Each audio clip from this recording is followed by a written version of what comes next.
Ce n'est pas en cherchant à contrôler le monde extérieur que l'on trouve sa véritable force, mais en apprenant à maîtriser son monde intérieur. Imagine un instant qu'au lieu d'attendre que la vie se répare d'elle-même, tu décides aujourd'hui de prendre une responsabilité totale, radicale, pour chaque choix, chaque action, chaque moment. À quoi ressemblerait ta vie dans un an si tu cessais de donner ton pouvoir aux circonstances? Si tu en as assez de dériver au gré des événements, alors il est temps de prendre le volant. Abonne-toi non seulement à cette chaîne, mais aussi à ta propre discipline, ta clarté intérieure et ta croissance personnelle. Chaque pas vers la maîtrise est un pas vers la personne que tu es destiné à devenir, et ce voyage commence maintenant. Les gens aiment croire que le succès appartient aux personnes douées. Il est rassurant de penser que certains sont simplement nés avec un don spécial, inaccessible au reste d'entre nous, comme si leur destin était écrit dans les étoiles, tandis que nous étions condamnés à errer dans la poussière.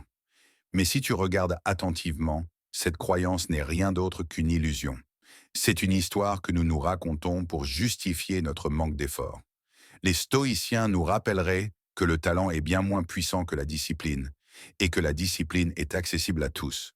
Une graine, aussi rare ou précieuse soit-elle, ne poussera jamais si elle n'est pas plantée dans la terre et arrosée régulièrement. Il en va de même pour toi. Le potentiel que tu admires chez les autres n'a rien de magique. C'est le résultat d'efforts accumulés jour après jour, souvent dans le silence, lorsque personne ne regarde. Ce qui rend cette illusion dangereuse, c'est la facilité avec laquelle elle se transforme en cage. Lorsque nous nous persuadons que le talent détermine le destin, nous abandonnons silencieusement la bataille avant même qu'elle ne commence. Combien de fois as-tu observé la réussite de quelqu'un en te disant « il a juste eu de la chance, il est naturellement doué ». Cette pensée procure une certaine sécurité, n'est-ce pas? Parce que si le succès dépend uniquement d'une capacité innée, alors tu n'as plus besoin de te demander pourquoi tu n'as pas fourni les efforts nécessaires. Tu n'as plus à affronter le malaise que provoque la discipline. Mais chaque fois que tu choisis cette excuse, tu échanges la possibilité de ta croissance contre le confort de l'abandon. Et la vérité, c'est que le confort n'a jamais engendré la grandeur. Sénèque disait « La chance, c'est ce qui arrive quand la préparation rencontre l'opportunité ». Ce qu'il voulait dire, c'est que ceux que l'on perçoit comme chanceux sont généralement ceux qui se sont préparés pendant des années, pendant que le monde détournait le regard. Carl Jung croyait que chacun d'entre nous porte en lui bien plus que ce qu'il ose reconnaître. Il écrivait « Ta vision deviendra claire seulement lorsque tu pourras regarder dans ton propre cœur. Si tu attends la preuve de ta capacité avant d'agir, tu attendras éternellement. La clarté ne vient pas avant l'action. C'est l'action qui la crée. Dès que tu commences, dès que tu affrontes la discipline et la difficulté, ta vision s'affine. L'illusion du talent s'efface et tu découvres que ce que tu croyais inaccessible était simplement en friche en toi, attendant d'être cultivé. Chaque personne que tu admires a commencé dans l'incertitude, l'imperfection et l'ordinaire. La différence, c'est qu'elle a refusé d'abandonner. Pense aux artisans qui ont bâti des cathédrales pendant des générations, sans jamais voir l'œuvre achevée. Ils posaient pierre après pierre, convaincus que l'acte de construire avait plus de valeur que la reconnaissance. Voilà à quoi ressemble la discipline dans la pratique.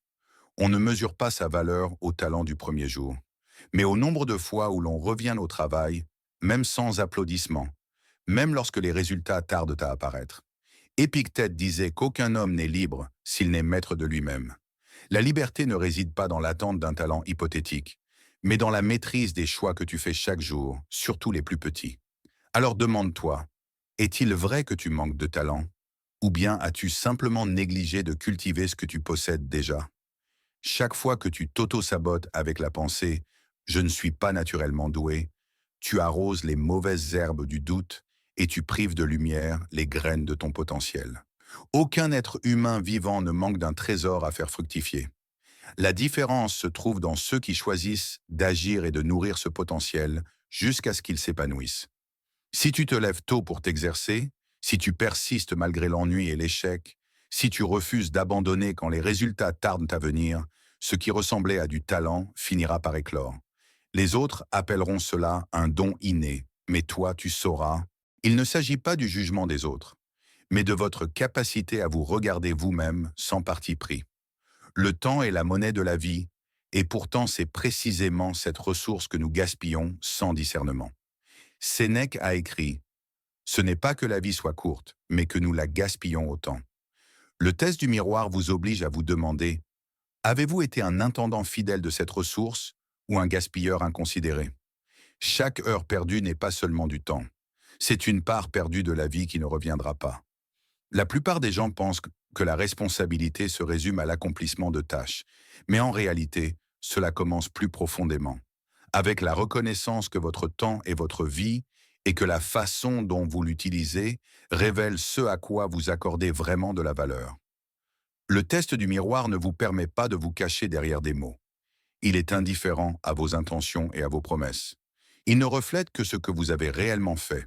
Si vous avez déclaré vouloir être en meilleure santé, mais que vous avez passé la soirée à parcourir votre fil d'actualité sans réfléchir, le miroir ne mentira pas.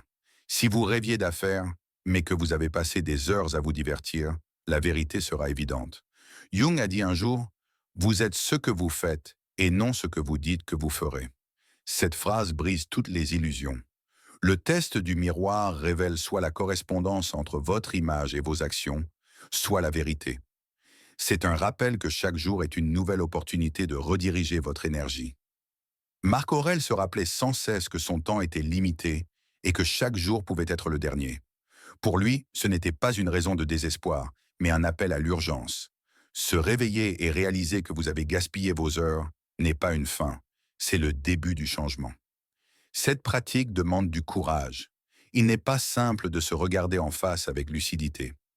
La plupart des gens évitent cette confrontation en se maintenant dans un état de distraction permanente, car le silence et la réflexion révèlent souvent des vérités inconfortables. Pourtant, c'est précisément dans ce silence que la direction se dessine. Lorsque vous commencez à prendre ce test au sérieux, vous réalisez à quel point il est puissant. Les heures que vous gaspillez autrefois prennent un poids différent, car vous savez que vous devrez les affronter plus tard, dans le miroir de votre propre regard. Peu à peu, vous devenez plus intentionnel. Vous commencez à vous demander: si je devais justifier ce moment, en serais-je fier ou aurais-je honte? Ce simple changement de perspective peut transformer votre manière de vivre, non pas parce que les autres vous observent, mais parce que vous vous observez. Le miroir est toujours là, silencieux mais implacable. Alors, combien de votre vie laissez-vous s'échapper sans même vous en apercevoir? Cette question n'est pas là pour vous hanter, mais pour vous rappeler le précieux cadeau que vous avez reçu. Le temps est limité, fragile et sacré. Lorsque vous l'honorez, vous vous honorez vous-même. Le test du miroir est lourd, car il déchire les illusions. Mais il est libérateur, car il apporte une clarté nouvelle. Et avec la clarté vient la force d'aligner qui vous êtes aujourd'hui avec la personne que vous souhaitez devenir demain. Les excuses sont parmi les mensonges les plus convaincants que nous nous racontons, car elles se déguisent sous le masque de la raison. Je n'ai pas le temps. Je n'ai pas de soutien. Ces phrases semblent logiques, mais elles sont souvent des refuges qui nous empêchent d'agir. Dans cet espace intérieur, vous devenez quelque chose d'inébranlable. Non pas parce que vous êtes né ainsi, mais parce que vous avez fait ce choix encore et encore, jusqu'à ce que votre esprit finisse par croire que vous étiez déjà suffisant. Vous n'avez pas besoin d'être vu pour devenir puissant. Vous n'avez pas besoin d'être compris pour devenir entier. Le moment où vous cessez d'attendre que le monde s'intéresse à vous est le moment exact où vous commencez à vous façonner en quelque chose qu'il ne pourra plus jamais ignorer. Silencieusement, profondément, avec une assurance totale et sans aucune excuse. Pense au fait de soulever des pierres lourdes. Au début, la tension semble insupportable, mais avec le temps, l'acte même de porter forge le muscle qui rend la prochaine pierre plus facile à soulever. La responsabilité fonctionne de la même manière. Chaque petit acte où tu vas jusqu'au bout, que ce soit terminer l'entraînement que tu ne voulais pas commencer ou envoyer ce rapport que tu avais promis, construit une confiance plus profonde en toi. Tu commences à comprendre que ta parole a du poids, et cette prise de conscience change ta vie en silence. Car une fois que vous réalisez que vous pouvez compter sur vous-même, vous cessez d'attendre la permission des autres. Pourtant, ce sentiment est si difficile à vivre pour une raison. Il exige plus que de simples actions.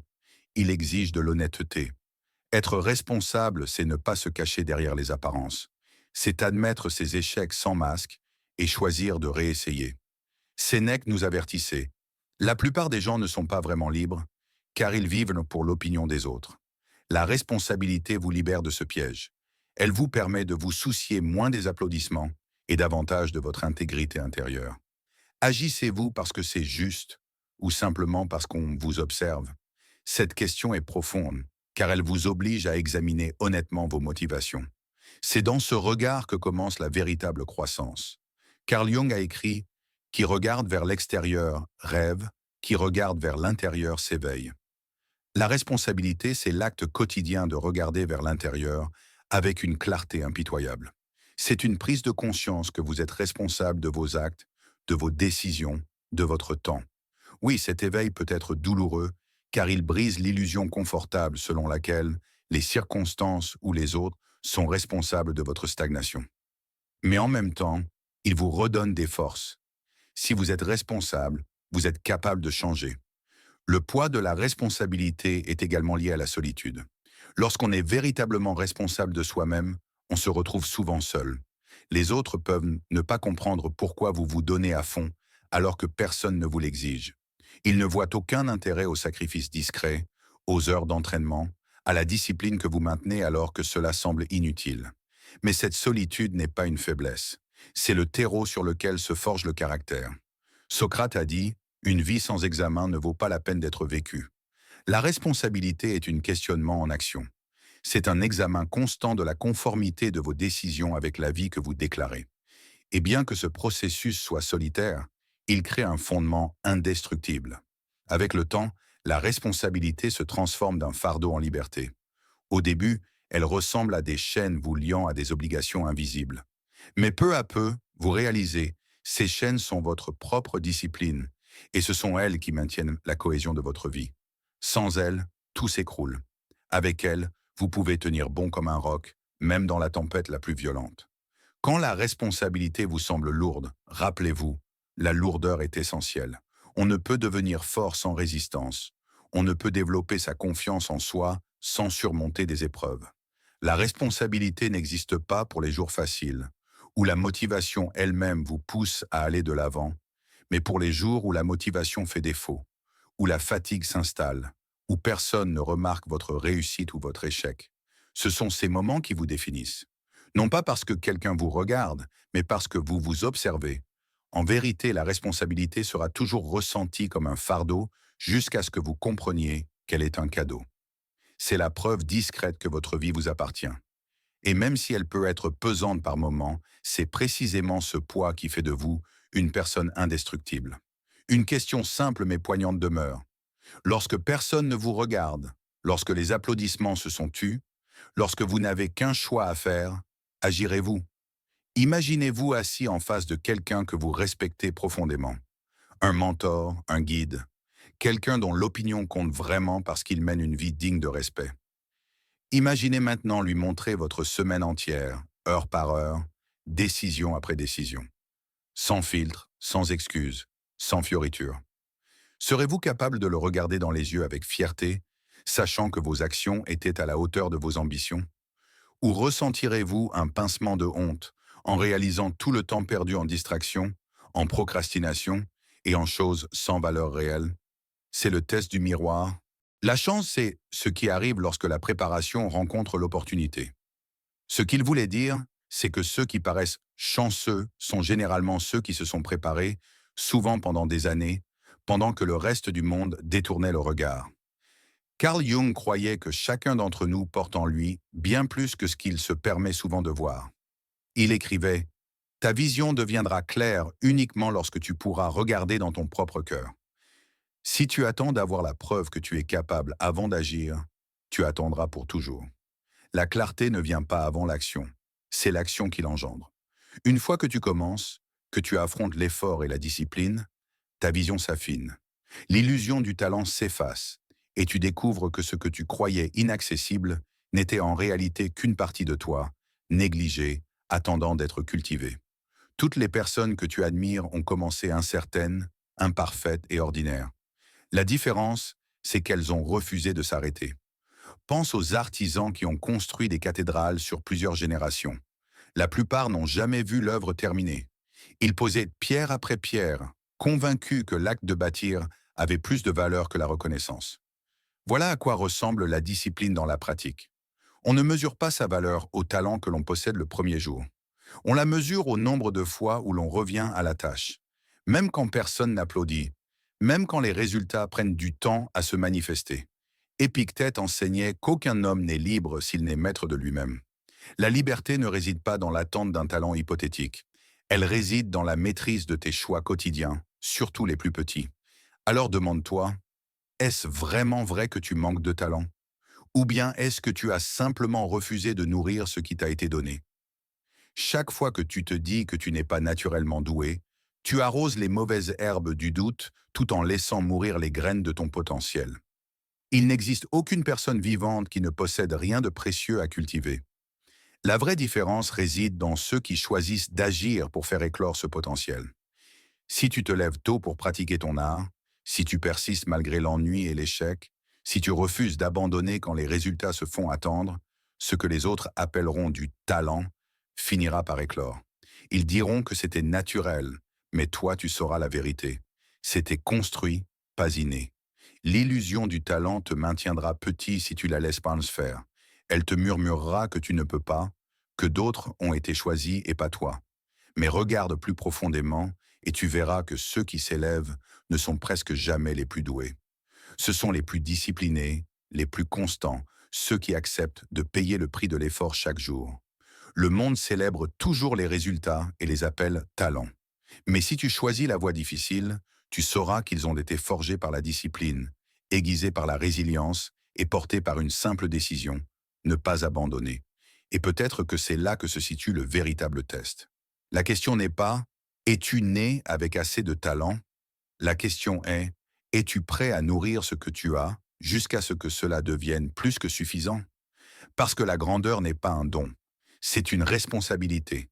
Et si tu décides d'assumer cette responsabilité, tu découvriras que ce que tu prenais pour une limite était en réalité la chose même qui t'a appris à grandir.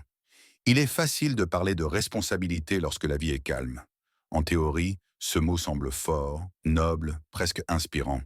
Mais quand l'alarme sonne avant l'aube, quand les tâches de la journée s'étendent à l'infini devant toi, quand personne n'est là pour regarder ou applaudir, c'est là que le vrai poids de la responsabilité se révèle.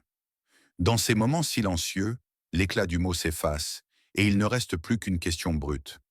Vas-tu tenir les promesses que tu t'es murmurées dans les moments plus faciles? La vraie responsabilité n'a rien de glamour. Ce n'est pas une citation motivante accrochée au mur ou une poussée d'énergie après un discours. C'est le labeur quotidien de se présenter quand il serait plus simple de ne pas le faire. C'est la discipline de porter une charge que personne d'autre ne peut porter à ta place. Cette lourdeur explique pourquoi tant de gens parlent de responsabilité, mais la pratiquent rarement. Elle est inconfortable car elle détruit les excuses. Tu ne peux plus dire « je n'ai pas eu le temps » ou « on ne m'a pas donné ma chance » quand le miroir te demande directement « as-tu fait ce que tu avais dit que tu ferais ?» Marc Aurèle résumait cela avec une clarté tranchante. Ne perds plus de temps à discuter de ce que doit être un homme bon. Sois-le. De la même manière, ne perds plus de temps à débattre de ce que devrait être